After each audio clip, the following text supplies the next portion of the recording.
sobre Manu Bustos, xunto esférico. Encade 5 efectivos. Oviedo buscando ese balón. Atención a xogada que ten Perico.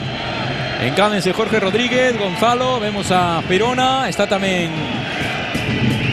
Pelayo. O lanzamento de Curro. Balón pechado de Curro. Gol. Acaba de empatar Oviedo. Marca Perona. A indecisión da zaga e do porteiro do Pontevedra. Gol de Perona.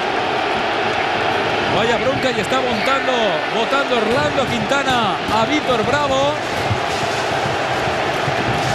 E o gol de Perona que referenda a mellor saída do Oviedo nesta segunda metade. La celebración de todos los afeccionados do Oviedo aquí nesta bancada de preferencia, que están sendo ademais espoleados polos seus xogadores agora. Hay que tener cuidado, están tirando petardos. Sí, está a policía xa desplegada porque tamén está caindo bebida a parte de abaixo onde estamos afeccionados do Pontevedra. Están moi botados hacia a barandilla.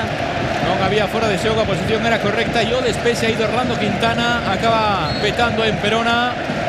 A desgracia que se cega con Pontevedra. O gol de Perona, séptimo tanto para él esta campaña. Pontevedra 1, Oviedo 1. Este tanto sí que complica as opcións do